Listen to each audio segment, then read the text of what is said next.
இந்த கால அன்புமணி பிடிச்சினாங்க, அந்த பக்கம் அன்புமணி மனைவி சௌமியா இந்த கால பிடிச்சிருந்தோம். 2 பேரும் அழறாங்க. எதுக்கு அழறாங்க? பிஜேபியோட கூட்டணி போகணும். நான் ஒன்றும் என்னால் ஒன்றும் ரொம்ப நேரம் அழறாங்க, என்னால் ஒன்றும் சொல்ல முடியல.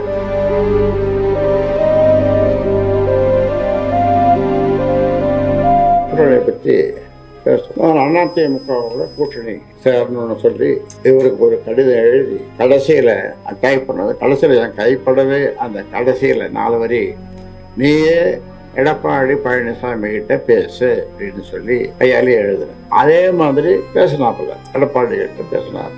எடப்பாடியும் சி வி சண்முகம் கிட்ட சொல்லி, சரிப்பா நான் சொல்ற மாதிரி பண்ணிட்டுப்பா அப்படின்ட்டார். பிஜேபி கூட தான் கூட்டணி போகணும் அப்படின்னு சொல்லி அதிமுகவோட கூட்டணி போகக்கூடாது. இப்போ அதிமுகவோட கூட்டணி போயிருந்தால் நாங்கள் ஒரு 3 இடம், நாங்கள் குறைஞ்சது 3 இடம் ஜெயிச்சிருப்போம். அவங்க ஒரு 6-7 இடம் ஜெயிச்சிருப்பாங்க. அதிமுக எங்களுக்கு சின்னம் கிடைச்சிருக்கும், கிடைச்சிருக்கும். அவங்க 6-7 இடம் மேலே ஜெயிச்சிருப்பாங்க.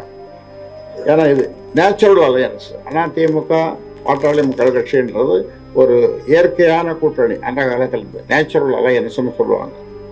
அந்த மாதிரி எல்லாம் பேசி முடிச்சுட்டு கடைசியில் இந்த கால அன்புமணி பிடிச்சினால இந்த தொடைய அந்த பக்கம் அன்புமணி மனைவி சௌமியா இந்த கால பிடிச்சிடணும். 2 பேரும் அழறாங்க. எதுக்கு அழறாங்க? பிஜேபியோட கூட்டணி போகணும்.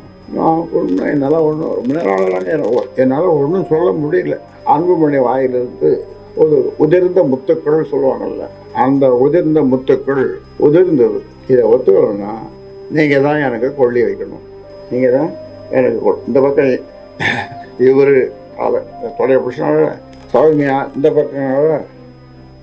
அப்புறம் வேறு வழி இல்லாமல் அப்புறம் நம்ம நடந்தது சரின்ட்டு இது எல்லா ஏற்பாடும் பண்ணிடுது சௌமியா.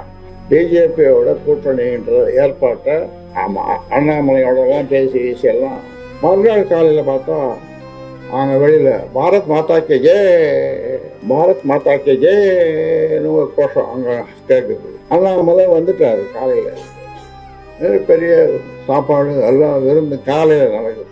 எனக்கு தெரியாமே நடக்குது. அதான் அப்புறம் நிறைய கதை இருக்குது. வேட்பாளர் தேவை, அது இது எல்லாம் வரும். அதெல்லாம் உங்களுக்கு தேவையில்லை.